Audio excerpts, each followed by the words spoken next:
코나비 뉴스 심층 분석. 미국이 베네수엘라의 마두로 대통령을 기소했을 때 혹시 단순한 마약 단속 작전이라고 생각하셨나요? 하지만 그 이면에는요, 서반구 전체의 판도를 바꾸려는 훨씬 더 거대한 전략이 숨어 있습니다. 오늘 마치 양파 껍질을 벗기듯 그 복잡한 계획의 속내를 한 겹 한 겹 파헤쳐보겠습니다. 모든 이야기의 시작은 바로 이 질문입니다. 많고 많은 나라 중에 왜 하필 지금 미국은 니콜라스 마두로를 정주준하는 걸까요? 자, 표면적인 이유는 이렇습니다. 마두로가 이끄는 베네수엘라를 마약 국가로 규정하고 마약 밀매와 인권 유린 혐의로 그를 법정에 세우겠다는 거죠. 겉으로 보기에는 아주 명확한 법 집행 조치처럼 보입니다. 그런데요, 이 공식적인 이유는 말 그대로 빙산의 일각에 뒤가합니다.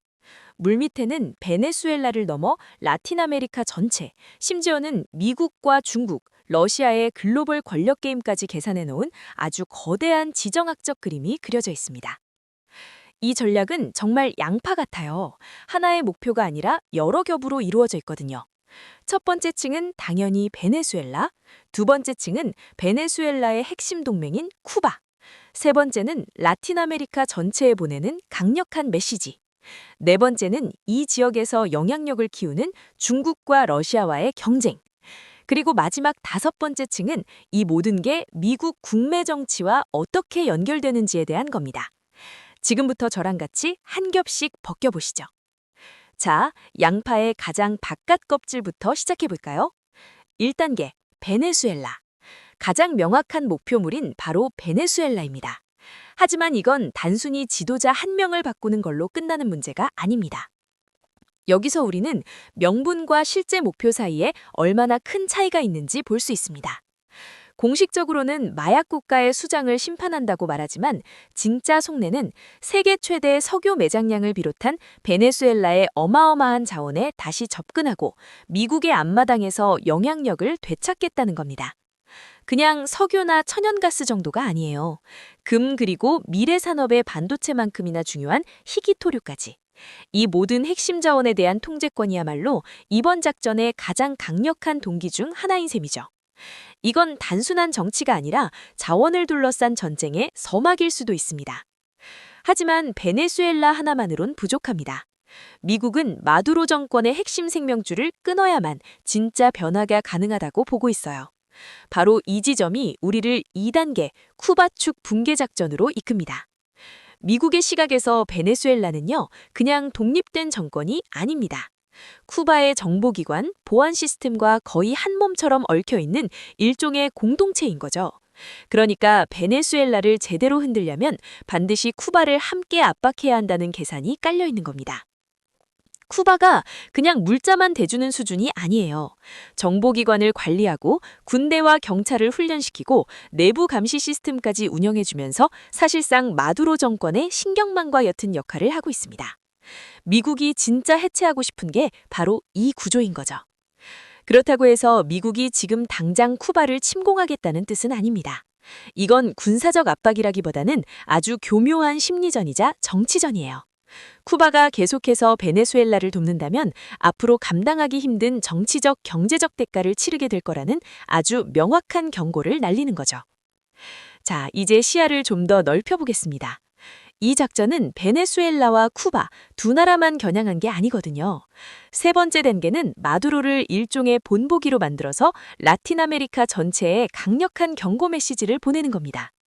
메시지는 아주 분명하고 직설적입니다. 미국에 맞서서 중국이나 러시아 같은 경쟁국의 지원을 믿고 행동하면 실질적인 대가를 치르게 된다. 마두로의 사례는 이 지역의 다른 반미 성향 주가들에게 보내는 일종의 시범 케이스인 셈이죠. 그럼 이 경고를 듣는 주된 청중은 누구일까요? 바로 니카라과나 볼리비아 같은 전통적인 반미 국가, 그리고 최근에 좌파 정권이 들어선 콜롬비아나 브라질처럼 미국의 영향력에서 벗어나려는 움직임을 보이는 모든 국가들입니다. 미국은 이들이 마두로의 운명을 똑똑히 지켜보기를 바라고 있는 거죠. 그런데 이런 생각이 들죠. 왜 하필 지금? 이 질문에 대한 답이 바로 이 전략의 네 번째 층, 어쩌면 가장 핵심적인 부분인 거대한 글로벌 권력 게임의 체스판에 있습니다. 사실 미국의 앞마당이라고 불리는 라틴 아메리카에서 경쟁국들은 각자 다른 방식으로 영향력을 키워왔습니다. 중국은 막대한 돈을 이용해서 경제적으로, 러시아는 군사 고문과 무기를 보내면서 군사적으로 파고들었죠. 미국이 바로 이 구도를 깨뜨리려는 겁니다. 미국은 지금이 바로 판을 뒤집을 수 있는 리셋 타이밍이라고 판단합니다. 왜냐하면 러시아는 우크라이나 문제 등으로 다른 곳에 정신이 팔려 있고 중국은 경제적으로는 중요하지만 군사적으로 직접 개입할 능력이나 의지는 없다고 보는 거죠. 바로 이 기회의 창을 활용해서 한 번에 모든 걸 되돌리려는 겁니다. 그리고 이 모든 거대한 외교 전략의 마지막 퍼즐 조각은 놀랍게도 미국 내부에 있습니다. 다섯 번째 층은 이 외교 정책이 미국의 선거와 국내 정치에 어떻게 영향을 미치는지에 대한 계산입니다. 생각해보세요. 이런 조치는 유권자들에게 강한 지도자의 이미지를 확실하게 심어주고요. 세계의 경찰 미국이 돌아왔다는 서사를 만드는데 아주 효과적입니다.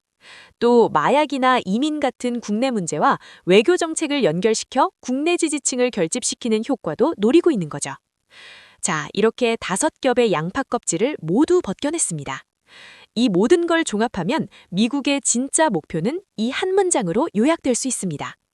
바로 마두로 한 사람이 아니라 반미, 좌파, 중국 연계 질서를 흔들어 미국 주도 서반구 질서를 재구축하는 것. 하지만 이 아심찬 전략에 아주 큰 위험이 따릅니다. 과연 미국의 의도대로 모든 것이 착착 진행될까요? 아니면 오히려 이런 압박이 역효과를 낳아서 중남미 국가들을 더 강력한 반미 블록으로 똘똘 뭉치게 만드는 결과를 낳을게 둬요.